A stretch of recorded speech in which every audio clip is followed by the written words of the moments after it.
welcome. You're watching Markets Tomorrow right here on ET Now in the Mumbai News Centre. I'm Tanveer Gill, and it was another pressurizing day for the market, testing 7,500 on the Nifty and the Bank Nifty hitting a 52-week low. So not a very comforting session, and we'll talk about it with Mayuresh Joshi. Of course, we are also waiting for TCS's numbers. The IT bellwether will report its Q3 earnings, and that'll give a cue on how the earnings season led by the IT pack is likely to shape up. But to the top headlines on the show, the Nifty, of course, tests 7,500. The Bank Nifty hits a 52-week low. Not just that, short build-up was seen in the Bank Nifty. Short positions rose by almost 22% in open interest, which signaled that there were more bearish bets being built on the entire banking space in the session today. So the Bank Nifty saw a big build-up in short positions in this in bank.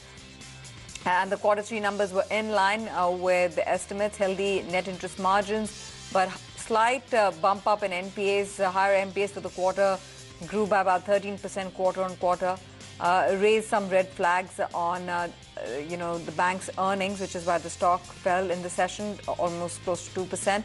Federal Bank was the big story. Q3 disappointed and asset quality worsened. The stock is at $48, lost about 8% in trade. And then TCS, like we said, we're waiting out for the numbers. Short positions were seen on the futures and options side ahead of earnings on TCS. The question that we're asking today is, will private banks face the kind of sell-off that PSU banks have witnessed in the past on the back of asset quality concerns? That is really the key highlight and key talking point. Mayuresh Joshi, good evening to you. Thanks very much for taking out the time to speak with us today. Start off with the view on banks, really. It started off with PSU. They've had a painful year. But when you look at a stock like Federal Bank trading at $48, tanking 8% post-earnings, and you see that despite decent numbers, IndusInd Bank also reports a little bump up in net NPAs. One wonders what the way forward looks like for private banks.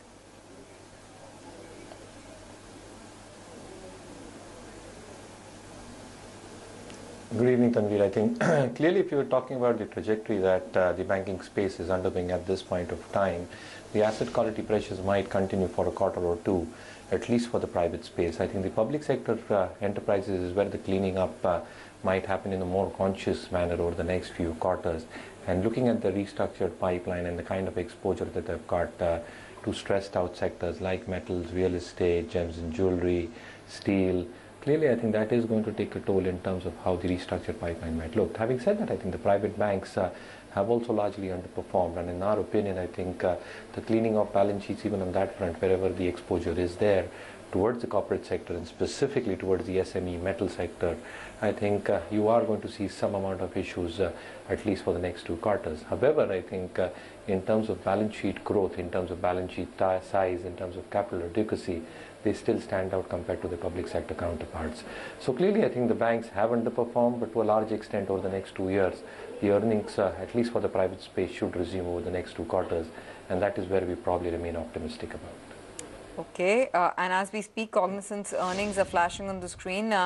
Ahead of TCS's numbers, it sees FY calendar year 2015 actually, revenue looking largely stable. I think they have reaffirmed their guidance also for the full year. Reaffirms revenue and non-GAAP EPS guidance for the full year.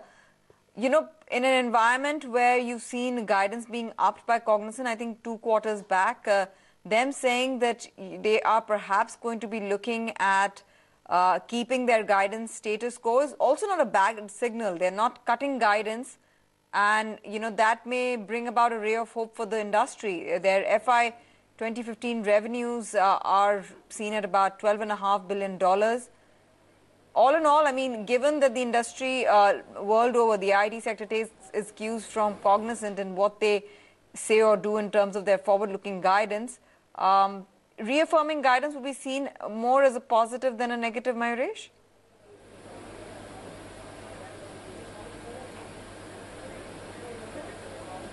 Well, yes, and again, and traditionally, Tanvir, again, Q3, Q4, specifically for Indian IT companies, are weak, specifically in terms of furloughs coming through, the clients probably determining budgets in the quarter to come. So clearly, I think the margin compression that one really expects, and if you couple that up with the unfortunate incident that has probably happened in Chennai, I think the markets are just stating at least EBITDA for this quarter to come in a little bit lower.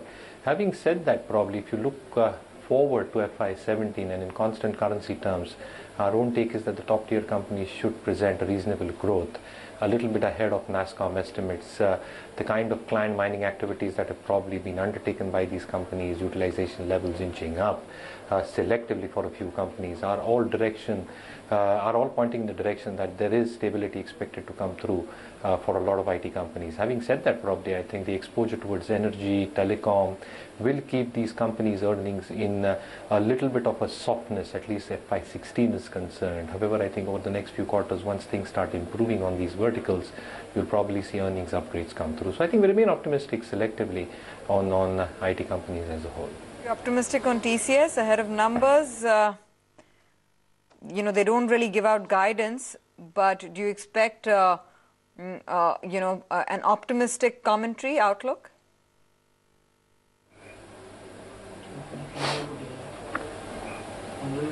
The commentary has been quite reasonable, even if you see for the past 4 quarters. And if you do a simple check, the order book is 30% more than their highest order book ever. Yes, there have been probable issues in terms of how diligent has been panning out for TCS, the LATAM operations in the quarter gone by. And clearly, I think one really needs to understand the guidance in terms of their key verticals.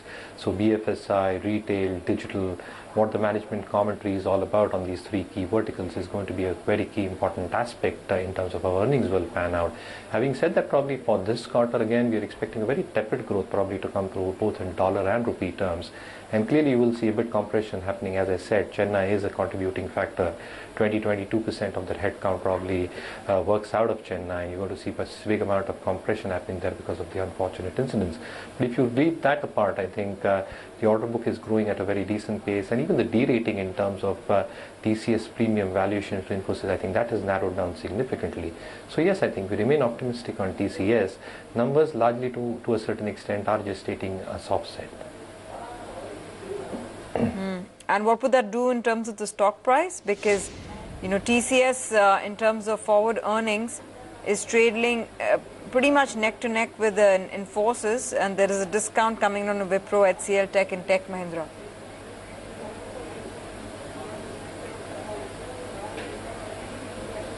Well, yes, clearly, as I mentioned earlier, if you look at the past 3 quarters, TCS in terms of constant currency revenue growth has grown at 3.9% in the quarter gone by. Infosys has grown at 6.9%. If you look at the quarter before that, it had grown at 4.4% for Infosys, and TCS grew at 3.5%. So clearly, I think Infosys has outperformed in terms of both currency growth, and that has probably led to a derating in terms of valuation multiples that TCS enjoyed vis-a-vis Infosys. Having said that, probably I think we still expect, as I said earlier, Diligenta will continue to remain soft. You're probably going to see softness happen both on the energy and the telecom vertical. And again, I think the client discretionary budget spending decisions in this quarter itself will determine the course of action. So again, I'm expecting positive management talk to probably continue for TCS. And if the stock does correct, I think it gives a very good opportunity for long-term investors to start chipping into the stock. Oh, yes, indeed. But, let's assume, this is my, only other question on TCS, but let's assume TCS comes in with numbers that match street expectations. Then what? I mean, how do you see that spilling over onto what, the other IT majors do? Because Q3 is largely going to be talking about the impact that the Chennai deluge had on the business, and perhaps, indicating a bit more about the outlook into FY17.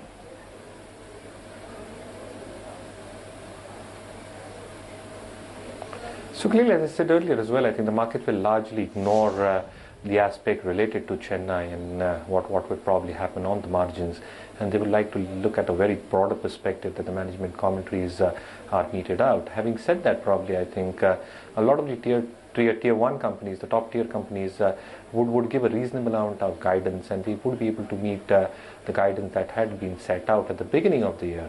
Clearly, I think if you're talking about the next 4 to 6 quarters, our own take is that the discretionary spending, at least on the BFSI part, for a lot of these companies should hold up. The IMS segment should hold up for a lot of these companies as well. And even on the enterprise and digital part, I think we're seeing a decent amount of traction when you're speaking to industry experts as well. So clearly, I think we're still remaining optimistic on the IT pack, and clearly the street has just stated soft numbers, as I said, for Q3 and even for Q4.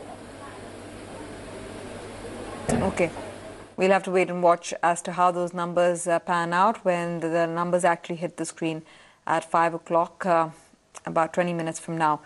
Federal Bank and IndusInd Bank, we were talking about the pain in the banking sector, whether it is really the private banks now which would be hit by asset quality concerns. I mean, look at a Federal Bank, it tanked 8%, 48.25 in the session, and there's been a lot of institutional interest in this stock, mind you.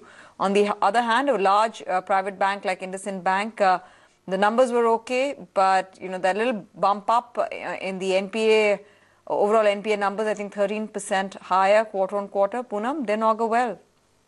That is true, Tanvi. Especially, firstly, in terms of Federal Bank, very sharp disappointment coming in there. Sharp rise in terms of the NPAs, nearly about 20% rise coming in terms of the NPAs. And also, they have sold close to around 200 crore worth of assets to ARC. So that's a significant stress coming in terms of the NPAs. They're stating that NPA stress has been seen from metal accounts and also from one of the textile accounts. And that contributed nearly 50% in terms of the corporate slippages. Slippages, of course, have risen. NII is below the estimates, profits also below the estimates, margins come under pressure. So very disappointing quarter from Federal Bank. In terms of IndusInd Bank, a pleasant quarter, I would say. At least the 9th quarter in a row wherein the bank has managed to report over 25% growth in terms of the profits. Profits are pretty much in line with the estimates, growing at nearly 30%. Strong NII growth led by healthy margins at 3.91%. The NPAs did rise by nearly around 12 to 13% again on a sequential basis. But the sale of assets to ARCs has been controlled, and also the credit cost has been controlled. And also the bank has been able to report strong fee income growth to the extent of nearly 30%. So lots of positives. It's not just the rise in the NPAs, but definitely NPAs need to be watched out for, even for private banks during this quarter. Right. Poonam, thanks very much for that. Mayuresh, we need to take a short break, but very quickly, what is it that you're watching out for in terms of top ideas through this earnings season for investment for the benefit of our viewers?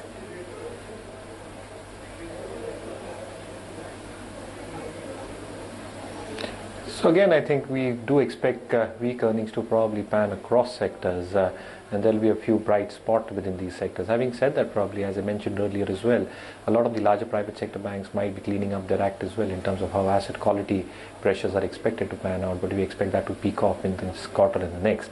So clearly, I think a bunch of the private sector banks is something that I'm liking, a bunch of the top IT names is something that I'm still preferring, and clearly I think cement/infra is something that we remain extremely optimistic about, expecting volume recovery to happen over the next 2 quarters. And if that probably leads to an uptick in realizations, you'll probably assume that the return ratios for a lot of these cement/infra companies should benefit in the second half of FY16. Thanks very much, Mayuresh, for taking out the time to speak with us today and helping our viewers with investment thoughts.